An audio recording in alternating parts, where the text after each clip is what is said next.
Hello students, आज के ई lecture में हम बचे हुए अरिथमेटिक इंस्ट्रक्शन स्टडी करेंगे।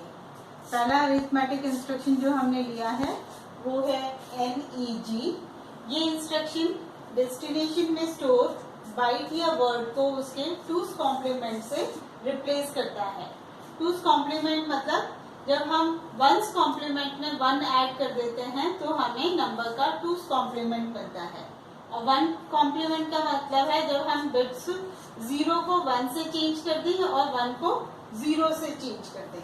तो इस कमांड का जो सिंटैक्स है वो है NEG डेस्टिनेशन। जो हमारा डेस्टिनेशन है वो रजिस्टर या मेमोरी लोकेशन हो सकते हैं। तो यहाँ हमने का एग्जाम्पल लिया है। पहला एग्जाम्पल है NEG-AL। ये कमांड क्या करेगा, AL में जो स्टोर बाइट है उसको उसके टूस कॉम्प्लीमेंट से रिप्लेस कर देगा। जैसे अगर AL की वैल्यू हमने ली है, AL is equals to 45H 0100। तो जैसे ही हम ये कमांड को एग्जीक्यूट करेंगे तो AL की वैल्यू इस नंबर 45H का टूस कॉम्प्लीमेंट हो जाएगा जो कि है 1।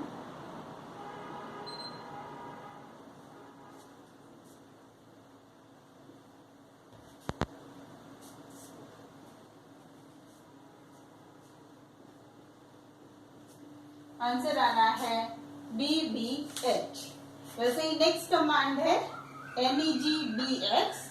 तो ये कमांड क्या करेगा, BX में जो स्टोर वर्ड है उसको उसके टूस कॉम्प्लीमेंट से रिप्लेस कर देगा। ये जो कमांड है, कमांड के एग्जीक्यूशन के बाद ये 6 फ्लैग्स अफेक्ट होते हैं। तो जो भी हमारा आंसर है उसके अनुसार ये 6 फ्लैग्स की वैल्यू चेंज हो जाएगी। और फ्लैग्स है AF auxiliary carry flag, sign flag, parity flag, zero flag और ओवरफ्लो फ्लैग। ये कमांड टूस कॉम्प्लीमेंट फाइंड करने के लिए क्या करता है, डेस्टिनेशन में जो भी बाइट या वर्ड स्टोर है उसको 0 से सब्सट्रैक्ट कर देता है। टूस कॉम्प्लीमेंट फाइंड करने के लिए डेस्टिनेशन में जो भी बाइट या वर्ड स्टोर है उसको 0 में से सब्सट्रैक्ट करता है। नेक्स्ट इंस्ट्रक्शन है CMP। ये command CMP stands for compare. ये कमांड सोर्स और डेस्टिनेशन में स्टोर बाइट्स को कंपेयर करने के लिए यूज किया जाता है। यानी कि 2 बाइट्स को हम आपस में कंपेयर कर सकते हैं। वैसे सोर्स और डेस्टिनेशन में जो वर्ड स्टोर है यानी कि 2 वर्ड्स को भी हम आपस में कंपेयर कर सकते हैं। तो ये इंस्ट्रक्शन में स्पेसिफाइड डेस्टिनेशन में स्टोर बाइट को स्पेसिफाइड सोर्स में स्टोर बाइट के साथ कंपेयर करता है। तो यहाँ पे एक छोटा सा एग्जांपल लें, CMP AL, BL। तो जो लिखने का सिंटैक्स है कंपेयर डेस्टिनेशन सोर्स। एग्जांपल लिया है कंपेयर AL, BL। यहाँ पे AL और BL दोनों ही 1 बाइट रजिस्टर्स हैं। तो BL में जो भी बाइट स्टोर है उसको ये AL में जो बाइट स्टोर है उसके साथ कंपेयर करेगा। तो डेस्टिनेशन यानी कि AL में जो स्टोर बाइट है उसको सोर्स में यानी BL में जो स्टोर बाइट है उसके साथ कंपेयर करना है। वैसे दूसरा एग्जांपल यहाँ पे लिया है कंपेयर AX, BX। यहाँ पे हमारे डेस्टिनेशन और सोर्स दोनों ही के अंदर 16 बिट यानी कि वर्ड स्टोर है। तो जो AX में वर्ड स्टोर है उसको ये कमांड BX में जो वर्ड स्टोर है उसके साथ कंपेयर करेगा। तो ये कमांड 2 बाइट्स जो कि सोर्स और डेस्टिनेशन में स्टोर है को आपस में कंपेयर करता है या फिर डेस्टिनेशन और सोर्स में जो वर्ड स्टोर है उसको आपस में कंपेयर करता है। तो पहली कंडीशन जो फुलफिल होनी चाहिए वो ये है कि सोर्स और डेस्टिनेशन का साइज सेम होना चाहिए। जो हमारा सोर्स है वो इमीडिएट नंबर, रजिस्टर या मेमोरी लोकेशन हो सकते हैं। वैसे ही जो हमारा डेस्टिनेशन है वो भी रजिस्टर या मेमोरी लोकेशन हो सकते हैं। हमें कमांड लिखते वक्त ये ध्यान में रखना है कि जो हमारा सोर्स और डेस्टिनेशन है वो दोनों साथ में मेमोरी लोकेशन नहीं हो सकते, यानी कि सोर्स और डेस्टिनेशन एक ही टाइम समय पर मेमोरी लोकेशन नहीं हो सकते। अब ये जो कमांड है, ये कमांड कंपैरिजन कैसे करता है? कंपैरिजन ये कमांड सब्सट्रैक्शन के द्वारा परफॉर्म करता है।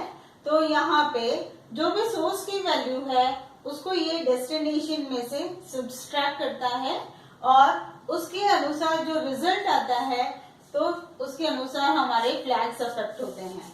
ये कमांड के रिजल्ट के अनुसार जो फ्लैग्स अफेक्ट होते हैं वो है auxiliary carry flag, overflow flag, sign flag, parity flag, carry flag व जीरो फ्लैग। तो इन फ्लैग्स की वैल्यू को देख के हम समझ सकते हैं कि AX is greater than BX या फिर AX is less than BX या फिर AX is equals to BX। तो जैसे यहाँ पे हमने एग्जांपल लिया है कंपेयर AX, BX। अब जो पॉसिबिलिटीज है वो ये तीन पॉसिबिलिटीज हैं। AX is greater than BX, AX is less than BX या फिर AX is equals to BX। तो हमें मालूम है कि ये कमांड कंपैरिजन कैसे परफॉर्म करेगा कि AX हमारा जो डेस्टिनेशन है उसमें से ये सोर्स की वैल्यू को सब्सट्रैक्ट करेगा, AX माइनस BX। तो AX माइनस BX और AX की वैल्यू बड़ी है तो आंसर क्या आएगा?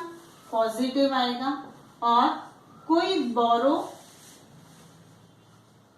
जनरेट नहीं होगा। बोरो को हम कैरी फ्लैग से रिप्रेजेंट करते हैं। तो इस केस के अंदर कोई बोरो जनरेट नहीं हुआ, बोरो जनरेट नहीं हुआ तो कैरी फ्लैग की वैल्यू 0। आंसर 0 भी नहीं आ रहा है क्योंकि दोनों इक्वल नहीं है, इसलिए जीरो फ्लैग भी 0 और आंसर पॉजिटिव है इसलिए साइन फ्लैग की वैल्यू 0। तो अगर AX की value is greater than BX, if AX में जो वैल्यू स्टोर है वो BX में जो वैल्यू स्टोर है उससे बड़ी है तो हमारी कैरी फ्लैग 0, जीरो फ्लैग 0 और साइन फ्लैग 0। नेक्स्ट केस ले, जब AX is less than BX, तो AX में जो हमारी वर्ड स्टोर है वो BX में स्टोर वर्ड से कम है। ऐसे केस के अंदर हम क्या कर रहे हैं? छोटी वैल्यू में से बड़ी वैल्यू को सब्सट्रैक्ट कर रहे हैं। छोटी वैल्यू में से जब बड़ी वैल्यू को सब्सट्रैक्ट करेंगे तो बोरो जनरेट होगा और आंसर भी हमारा क्या हो जाएगा? नेगेटिव आंसर आएगा। तो ऐसे केस के अंदर बोरो जनरेट हो रहा है तो कैरी फ्लैग की वैल्यू हो गई है 1। आंसर 0 नहीं आ रहा है इसलिए जीरो फ्लैग 0 और साइन फ्लैग 1 इंडिकेट कर रहा है आंसर नेगेटिव है। तो इस केस के अंदर जो हमारे फ्लैग्स हैं, कैरी फ्लैग सेट हो जाएगा और साइन फ्लैग भी सेट हो जाएगा। थर्ड पॉसिबिलिटी क्या है? AX is equals to BX। तो इस केस के अंदर जब AX माइनस BX करेंगे तो आंसर 0 आएगा और इस केस के अंदर जीरो फ्लैग सेट हो रहा है और कैरी फ्लैग और साइन फ्लैग रीसेट हो रहे हैं। तो कैरी फ्लैग, जीरो फ्लैग और साइन फ्लैग की वैल्यू को चेक करने के बाद हम ये देख सकते हैं कि हमारे जो डेस्टिनेशन की वैल्यू है वो सोर्स से ग्रेटर देन है, लेस देन है या इक्वल टू है। ये कमांड हमने देखा कि कंपैरिजन सब्सट्रैक्शन के द्वारा करता है, लेकिन सब्सट्रैक्शन करने के बाद आंसर कहीं स्टोर नहीं करता है। जो भी डेस्टिनेशन की वैल्यू है और सोर्स की वैल्यू है तो कमांड के एग्जीक्यूशन के बाद डेस्टिनेशन और सोर्स की वैल्यू में कोई चेंज नहीं आएगा, सिर्फ फ्लैग्स अफेक्ट होंगे और फ्लैग्स की वैल्यू को देख के हम ये पता लगा सकते हैं कि destination is greater than source या फिर destination is less than source या फिर destination is equals to source. इस कमांड को के ऊपर बेस अब हम एक प्रोग्राम देखेंगे। कंपेयर इंस्ट्रक्शन के ऊपर बेस्ड 2018 में क्वेश्चन आया हुआ है, write 8086 assembly language program to find out largest among two 16-बिट नंबर्स। ये दो 16-बिट नंबर्स में से हमें बड़ा नंबर फाइंड आउट करना है। हम यहाँ पे ये अज्यूम कर रहे हैं कि जो भी हमारा पहला नंबर है वो हमने डाटा सेगमेंट की 200, हमने ये माना है कि डाटा सेगमेंट का जो बेस एड्रेस है वो है 2000 और फर्स्ट मेमोरी लोकेशन का ऑफसेट है 000। तो 000 यानी 0 और 1 में फर्स्ट नंबर स्टोर है, सेकेंड और थर्ड ऑफसेट वाली मेमोरी लोकेशन में हमारा सेकेंड नंबर स्टोर है और फोर्थ फिफ्थ के अंदर इन दोनों में से जो भी बड़ा नंबर है वो हमें स्टोर करना है। तो सबसे पहले प्रोग्राम लिखने के लिए हमें डाटा सेगमेंट इनिशियलाइज करना है। हमने क्या माना है कि हमारा डाटा सेगमेंट 2000 पे स्टार्ट है, तो डाटा सेगमेंट रजिस्टर के अंदर ये 2000 वैल्यू स्टोर करने के लिए हम डायरेक्टली स्टोर नहीं कर सकते, तो हम यहाँ पे ये लिख रहे हैं मूव। पहले हमने क्या किया कि AX में ये वैल्यू स्टोर कर दी 2000H। उसके बाद हम ये वैल्यू हमारे डाटा सेगमेंट में स्टोर कर रहे हैं। तो ये दो कमांड से हमने क्या किया है कि हमने डाटा सेगमेंट इनिशियलाइज किया है एट मेमोरी लोकेशन 200। तो इस कमांड से क्या होगा कि DS की वैल्यू हो जाएगी 2000, क्योंकि पहले कमांड से क्या होगा कि AX के अंदर वैल्यू स्टोर हो रही है 2000H। ये कमांड क्या करेगा 200H को AX में स्टोर कर देगा, जैसे हमने डाटा ट्रांसफर इंस्ट्रक्शन में देखा था। ये कमांड क्या कर रहा है AX की वैल्यू DS में स्टोर कर रहा है, तो इस कमांड से DS की वैल्यू हो जाएगी 200H। तो ये दो कमांड से हमारा डाटा सेगमेंट इनिशियलाइज हो गया है 2000H। अब मेमोरी लोकेशन का एड्रेस बताने के लिए हमें ऑफसेट भी बताना है। ऑफसेट की वैल्यू है 000। सपोज हमने ऑफसेट स्टोर करने के लिए ये रजिस्टर काम में लिया है SI और इसके अंदर हम वैल्यू स्टोर कर देते हैं 000। तो इस कमांड को एग्जीक्यूट करने के बाद हमारी SI की वैल्यू हो गई है 000H।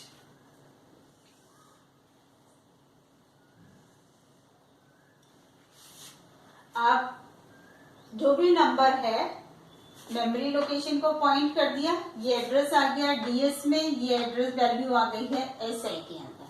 अब मेमोरी लोकेशन से हम फर्स्ट नंबर लेकर आ रहे हैं AX रजिस्टर के अंदर, तो उसके लिए हमें कमांड काम में लेना है मूव।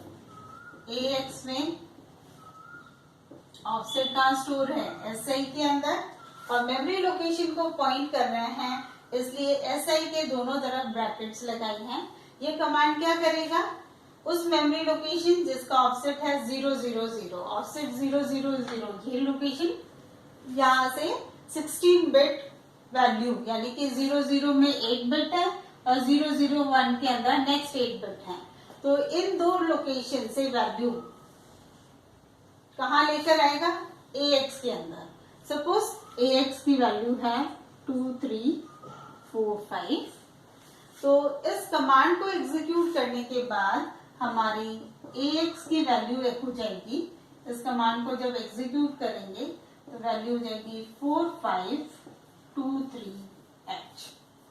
तो ऑफसेट 000 और 001 के अंदर जो भी वैल्यू 16 बिट स्टोर थी वो हमारी AX रजिस्टर के अंदर आ गई। नेक्स्ट हमें क्या करना है कि AX में जो भी वैल्यू है उसको मेमोरी लोकेशन जिसका ऑफसेट है 2 और 3 के साथ कंपेयर करना है, लेकिन ऑफसेट अभी कितना है 000, तो ऑफसेट 002 पे पहुंचने के लिए SI की वैल्यू को हम 2 से इंक्रीमेंट कर देते हैं। इंक्रीमेंट SI, एक बार इंक्रीमेंट किया तो ये वैल्यू 0 से 1 हो जाएगी।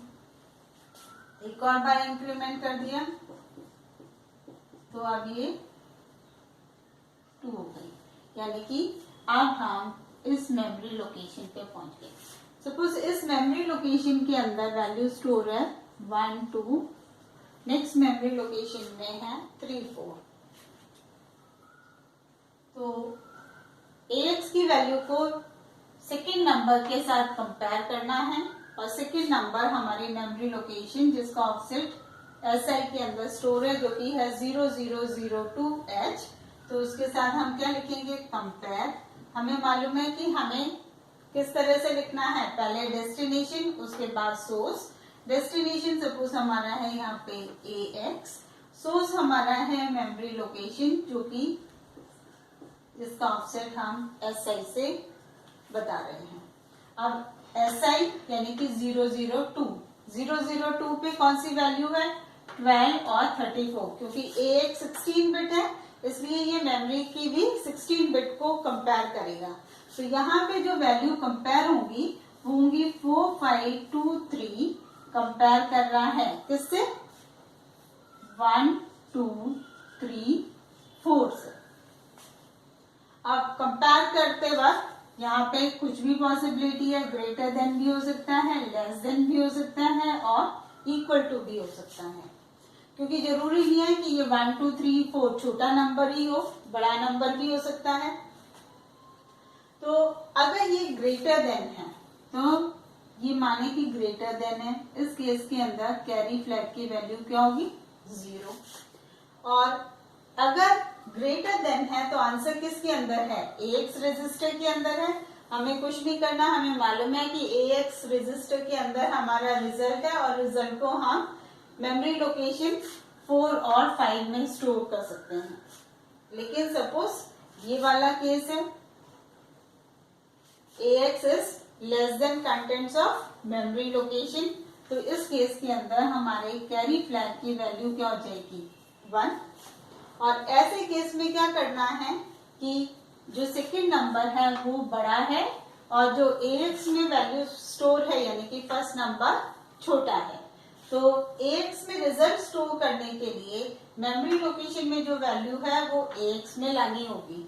तो इसके लिए हम यहाँ पे एक जंप कमांड काम में ले रहे हैं, क्योंकि जंप ऑन नो कैरी, कि अगर कैरी की वैल्यू 0 है तो हमें कुछ नहीं करना है, इसलिए jump on no carry to ahead, आगे जा रहे हैं। और अगर कैरी जनरेट हो रही है, क्योंकि दो पॉसिबिलिटी है, लेस देन या ग्रेटर देन। अगर कैरी की वैल्यू 0 है जैसे इस केस के अंदर है, ऐसे केस में तो AX की वैल्यू ही बड़ी है और हमें AX की वैल्यू को चेंज नहीं करना है। लेकिन अगर कैरी जनरेट हो रही है, नो कैरी ये एग्जीक्यूट नहीं हुआ, तो इसका मतलब कैरी इज इक्वल्स टू 1। और ऐसे केस में हमें क्या करना है, जो मेमोरी लोकेशन की वैल्यू है उसको हमें AX में ट्रांसफर कर देना है। और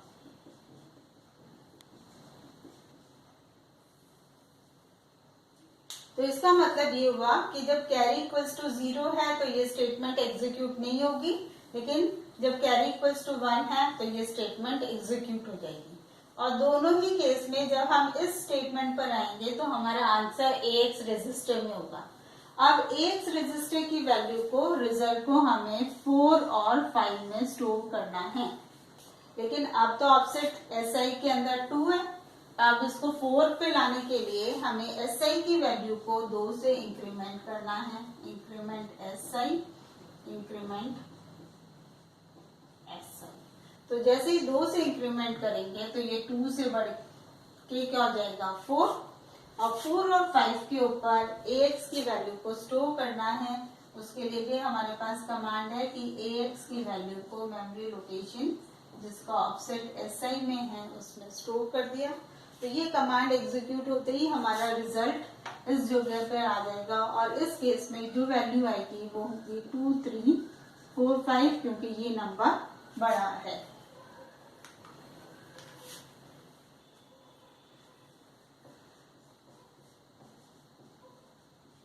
A5 यानी कि हम अपने प्रोग्राम को यहीं पे स्टॉप कर रहे हैं।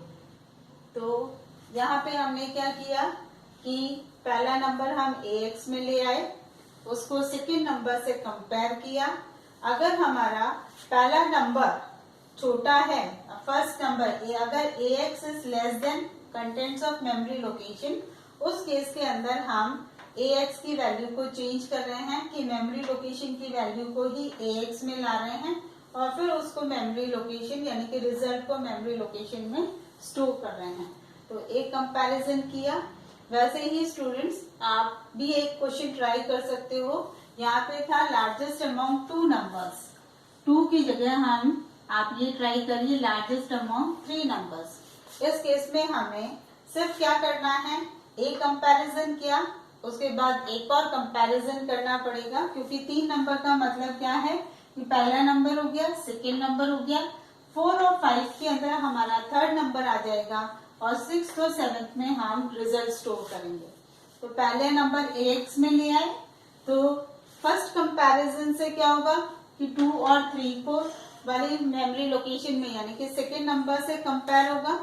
दूसरी बार जब कंपेयर स्टेटमेंट काम में लेंगे तो थर्ड नंबर जो कि 4th और 5th लोकेशन पे स्टोर है उसके साथ कंपेयर करना है और रिजल्ट फिर आप 6th और 7th में स्टोर कर सकते हैं। तो ये क्वेश्चन आपको ट्राई करिए कि write 8086 assembly language program to find out largest among 3 numbers.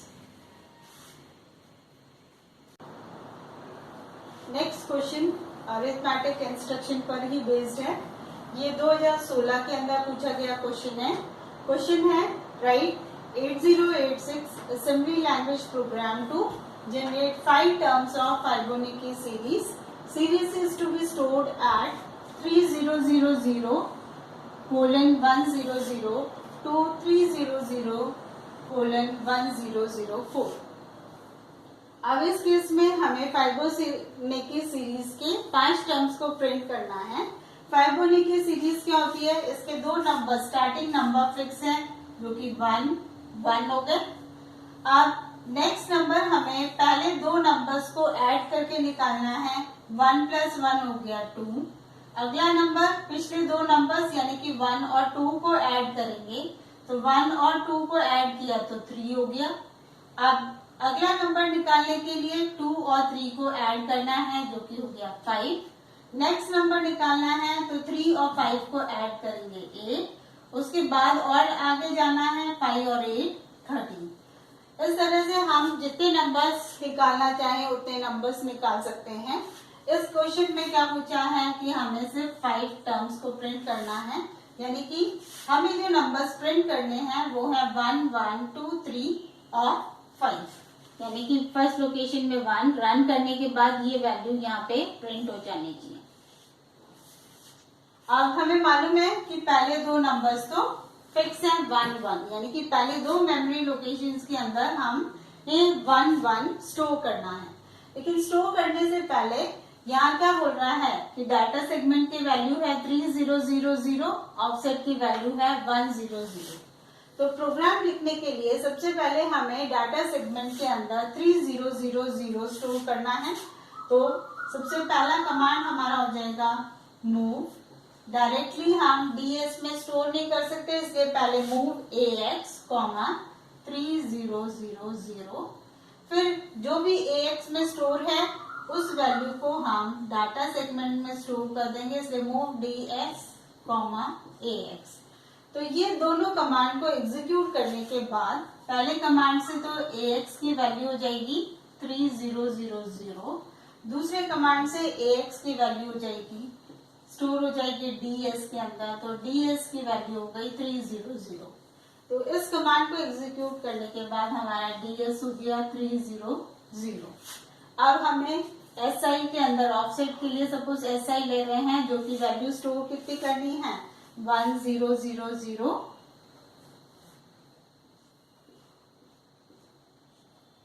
तो इसके लिए भी मूव कमांड, मूव SI, 1000। तो इस कमांड को एग्जीक्यूट करने के बाद हमारी SI की वैल्यू हो गई है 1000। इसके अंदर हमें पहला नंबर स्टोर करना है जो कि है 1। हमने मेमोरी लोकेशन का एड्रेस स्पेसिफाई कर दिया। सपोज नंबर्स को स्टोर करने के लिए हम 2 रजिस्टर्स काम में ले रहे हैं। हमें स्टोर क्या करना है 1 1 2 3 5। सपोज पहला नंबर हमारा AL में है, दूसरा नंबर है BL के अंदर। तो हम AL में वैल्यू स्टोर कर ली 0 1 और इसको स्टोर कर देते हैं इस मेमोरी लोकेशन के ऊपर 1000 ऑफसेट जो कि SI के अंदर है। इसके लिए हमारे पास कमांड है move AL into memory location जिसका ऑफसेट SI में स्टोर है। और मेमोरी लोकेशन ध्यान से देखिए, हमने स्क्वायर ब्रैकेट्स में लिखा है SI, तो SI वाली ऑफसेट लोकेशन 100 इसमें AL की वैल्यू स्टोर हो जाएगी और AL की वैल्यू है 01 और ये 01 हमने यहाँ पे इस कमांड से यहाँ स्टोर कर दिया। अब अगला नंबर कहाँ स्टोर करना है 1001 पे, यानी कि ऑफसेट की वैल्यू को क्या करना है 1 से बढ़ाना है। 1 से इंक्रीमेंट करने के लिए हमारे पास कमांड है INC, इसकी वैल्यू को इंक्रीमेंट करना है SI की वैल्यू को 1 से इंक्रीमेंट कर दिया।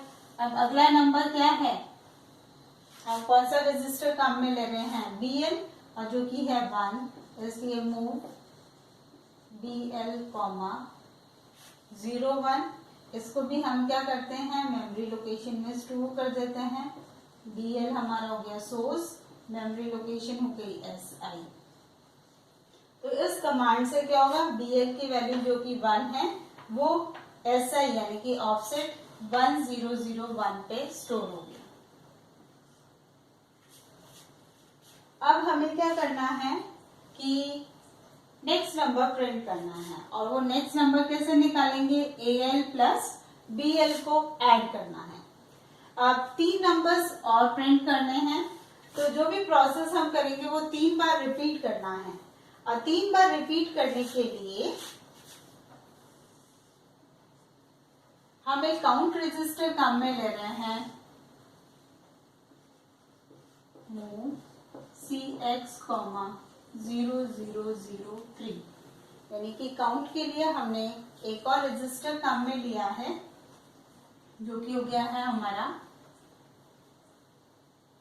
CX जिसकी वैल्यू है 003H।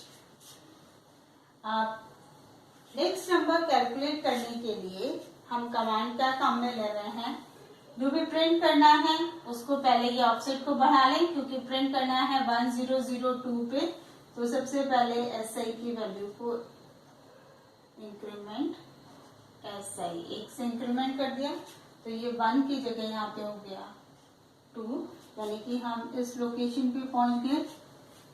हमने क्या किया ऐड AL BL, इसका मतलब क्या हुआ AL और BL आपस में ऐड हुए 1 + 1, आंसर कहाँ स्टोर हो जाएगा इस AL के अंदर, यानी कि अब AL की वैल्यू हो गई है 2, यानी कि BL की वैल्यू 1 AL की वैल्यू हो गई है 2। इसको हमने मेमोरी लोकेशन में स्टोर कर दिया, इसकी वैल्यू स्टोर करी है AL की वैल्यू। तो इस कमांड को एग्जीक्यूट करते ही हमारा 1002 क्योंकि ऑफसेट अभी 2 है, इस लोकेशन पे AL की वैल्यू जो कि 2 आई है वो स्टोर हो गई। अब ये प्रोसेस वापस रिपीट करना है, इंक्रीमेंट SI, फिर से ऐड AL और BL, लेकिन अगली बार हमने पहले टाइम में क्या लिया था ये AL था ये BL, ऐसे ही यहाँ पे क्या करना है कि जो हमारा पहला नंबर हम क्या जा रहे हैं वो AL में है और दूसरा नंबर हमारा BL के अंदर है, तभी ये प्रोसेस सही काम करेगा।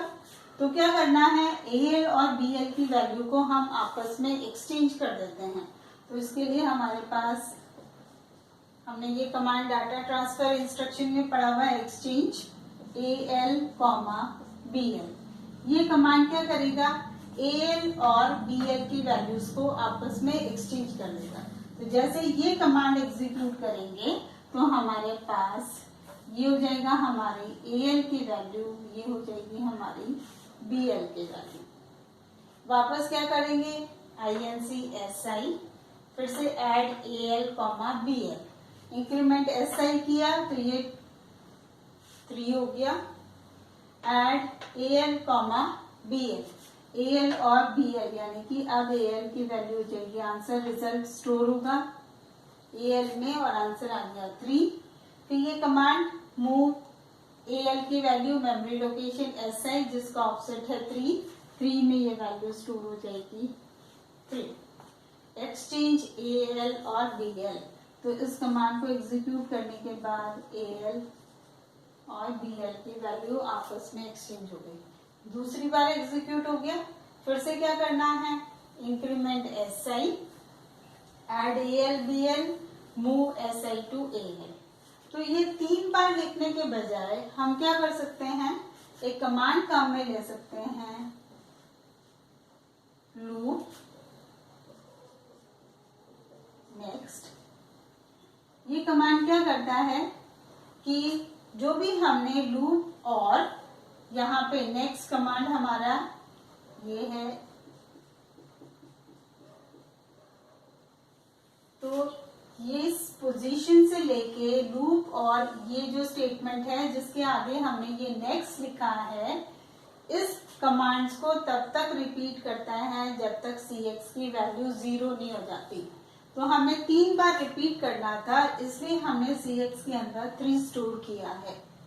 तो जब 3 बार ये लूप रिपीट होगी तो लास्ट में एक बार रिपीट हो गई, जैसे फर्स्ट टाइम लूप कमांड पर आएंगे तो इसकी वैल्यू 2 हो जाएगी, तो दूसरी बार आएंगे तो ये 1 हो जाएगी, और तीसरी बार आएंगे तो ये 0 हो जाएगी, और 0 होते ही हम लूप से बाहर आ जाएंगे, और बाहर आते ही हमारे ये तीनों नंबर्स भी प्रिंट हो जाएंगे, क्योंकि थर्ड टाइम ये ऑफसेट की वैल्यू 3 से चेंज होकर 4 हो जाएगी, और ये 4 वाले लोकेशन पे 5 प्रिंट हो जाएगा, क्योंकि 2 + 3 क्या है 5।